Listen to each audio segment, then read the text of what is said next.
I just watched the Minecraft movie for the second time yesterday. And let me just say, the second time watching it is a lot more rough than the first time. Picture me with like 3 of my siblings. We're all there like the second day it came out in theaters. There's so many little kids everywhere running around saying chicken jockey and flint and steel. I'm in line waiting to get my snacks because your boy gotta get some snacks when he's going to this movie. And what happens? The kid in front of me is watching all the other kids running around running around the movie theater, yelling shit. And this little kid, he's like half my size. He turns to me, he smiles, he nods, and he goes, Flint and steel. He turns back and acts like nothing happened. My body immediately turns around. I start crying from laughing, and all my siblings are also laughing. We're all fucking dying. Because what is wrong with children? Why do they just say things at you when I don't know you? He looked me dead in the eyes and said this. It's just kind of funny. He was like so serious about it. And then we get our snacks. We go into the movie theater. Who do I see? It's Flint and Steel Kid. By himself. No parents. He's just sitting there with his popcorn. He's just eating it, getting ready for this movie. Let me just say, there were so many kids in this movie theater. They were running around. I mean, it really wasn't that bad. But there were so many kids. So many kids. Apparently, there was a little kid next to my oldest sister. And this kid didn't have a parent because the parent couldn't get a seat next to his kid. So this kid is just sitting next to my older sister the whole time. And anytime something in the plot happens, the kid turns to my sister and goes, "Yeah, what's happening?" He'd be like, why did the portal undo? Why is the portal closed? And then it's just freaking my sister trying to pay attention to the movie, so she's trying to ignore this kid, but the kid keeps tapping on her shoulder to ask questions about the movie. That was just a few little things that to start this off, right? It was an experience. Let me just say that because it is true when you see the videos of people during the chicken jockey scene. I'm not saying it exploded, but I am saying everyone in that theater says the lines. The first time. The second time I watched it, a lot less people. It was chill though. I mean, it was a Tuesday evening. There's not gonna be as many people. But the first time watching it was magical. I was probably laughing so hard only because my siblings were so funny.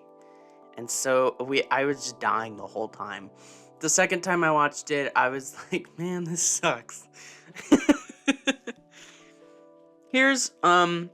I will say, I really wish we could get more of a focus on Henry and Natalie's whole situation rather than our two funny titular gays, because they are gay and it is confirmed by me. Source is me. Dawn is there to say like 3 lines in front of a green screen. She just goes, "Damn, whoa, that's crazy. I gotta get out of here." That's her whole point. It's just to react. She's just the straight man to everything, but not in a funny way.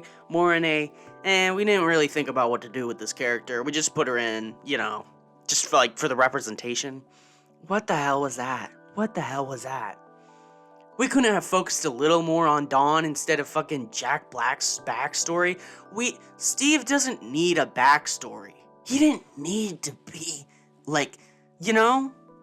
this is like Jumanji, but shitty, Yeah, so the women characters, so badly treated. What the fuck? Okay, here's what I would have did, okay? If I was in charge of this movie, trust me, okay? This is how it would have gone. Okay, we start. Natalie's working a minimum wage job. Henry is a younger kid. I want him to be younger. Mom basically tells them before she dies that she wants them to go to Chugless. And it's more of her saying this is kind of like a favor. This is kind of me giving you an opportunity. It seems like I'm forcing you to do something that like is more of a task, but this is something that might help you guys, as my last dying kind of thing to make up for the fact that I am going to die. And so then Natalie doesn't take the opportunity immediately. She doesn't immediately go until she realizes that living in the house, their mom died in, or not in, but was a part of, I thought of it like they had two lives in that house. They had one with their mom and one without their mom. So she wants a new start, especially because she's not making a lot of money. And so if they go to Chugless, the rent will be lower. And she just needs a new start. She wants to feel kind of like whole again after her mom's death. And she wants Henry to feel better too. So then they move, and Natalie gets 2 jobs to cover the costs, and she manages to get the house due to Dawn knowing their mom and being friends with her at one point. And she's kind of like, hey, I'm doing this to make up for all the things that your mom has done for me, And that introduces the reason why Dawn would even let Natalie rent a house.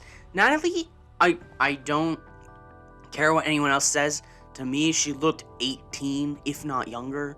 I didn't realize during the first watch that she was an adult, because I was like, hey, how does she have a house? How did she do this? She's like 16. How does she have her brother? So I would make her freshly 18. That's the only way this makes sense, because then she made that line in the movie where she was like, oh man, I just wanted to be a kid a little longer. 18 is the perfect age to have that sentiment, okay? 23, no, not at all. She's doing food delivery at her second job. She delivers to Garrett, and Garrett doesn't tip because he's that kind of guy. And then this starts her and Garrett's interaction in the story. Then later, Henry still sets off the jet, and it hits Natalie's fast food workplace. And then because Natalie doesn't have work now, because her place got blown up, she's looking for Henry, and she's upset that Garrett picks him up and is like, okay, so you're trying to kidnap my brother, you're a creep, you're a weirdo, what are you doing? I want Natalie to be more strict, less fun, more stressed out, and it's taken a toll on her that she has to take care of her brother now. And I think her brother being younger would give her more of a push to be like that, because if the kid's 14, it's like, okay, what's the big deal? But if the kid is 8, then that makes sense, because now she's having to raise this whole kid, But I think Henry would be upset about how overbearing Natalie is, but then Natalie needs to be this overbearing person because she's lost the ability to be chill and relaxed since her parent has died. Henry gets mad, and then he runs to Garrett's, and then he kind of needs a break from Natalie. Then the portal opens, they all go through the portal. Natalie is freaking out at this new, dangerous world, but Henry is ecstatic about this place, because he's like, this is sick. They end up in the new world, and, Henry kind of wants some space from Natalie, is like, okay, you're, holding onto my shoulders, let me just have a little space. And wants to explore, but Natalie is terrified of him getting hurt, which makes sense. That is a point they try to make in the movie. It does not land with me at all. Because, I don't know these characters in the movie. I don't know them. The only people I know is fucking Garrett and Steve, okay? And sort of Henry, but not as much. Then there is a raid in the village. A real raid, not piglins. I'd have actual pillagers come to the fucking village. I'm not doing any of that piglin bullshit because that's not real, okay? I want a classic Minecraft story. And then Steve shows up. Steve is not a silly, funny guy. He is a serious, sort of quiet, assassin-like character. He is badass because Steve has been badass since the beginning. Okay? And that's my Steve. He's confused at who all these roundlings are. He doesn't want to help them, but they keep bugging him, and he considers that, like, if he helps them get home, then he can go back to doing his own thing. I was thinking sort of like a Pedro Pascal in The Walking Dead type of vibe, a little less grumpy, but still pretty quiet and, like, reserved and all that. And then they go on a classic adventure where they go and defeat the Ender Dragon, because you know what happens at the end of the Ender Dragon, like defeating it? A portal gets made.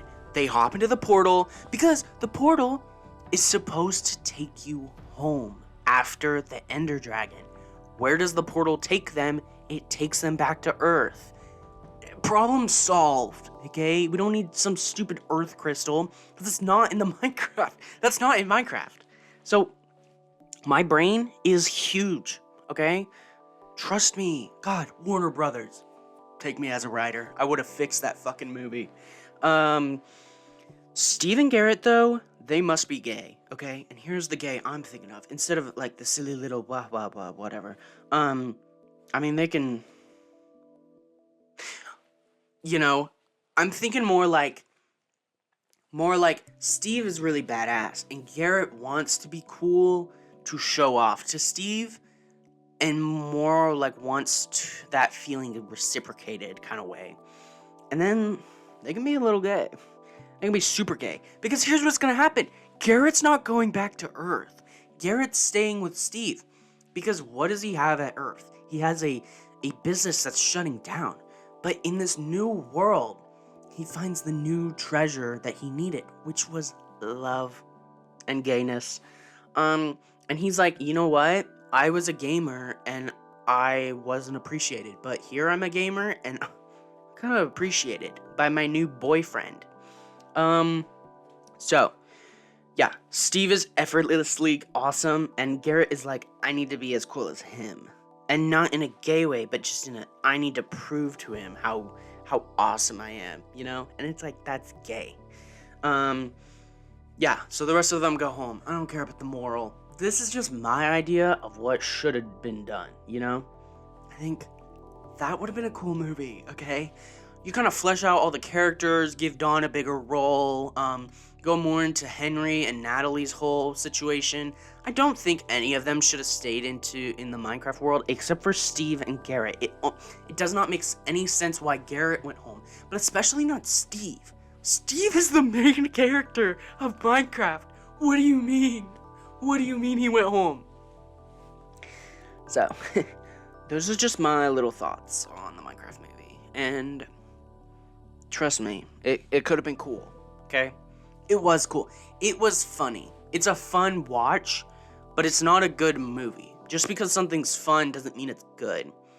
It was bad. It was fun, but then you think about it a little more, and then you're like, this movie's kind of bad. The soundtrack also wasn't very... See, the thing is, I know when we got a good movie when the soundtrack is good. And the soundtrack was, like, fine, but it wasn't anything, like, memorable, you know? Those are just my little thoughts on the Minecraft movie. And it could have been cool, you know? If it were, I don't know, even a speck of what I said, I think it could have been cool and awesome and sick. But yeah. Oh, but, the Jennifer Coolidge villager plot, it still needs to happen.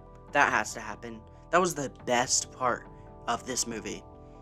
Everyone always wants to sue me whenever I hit them with my Jeep Cherokee, my Grand Jeep Cherokee. Yeah, I don't know the line, but I know it's funny.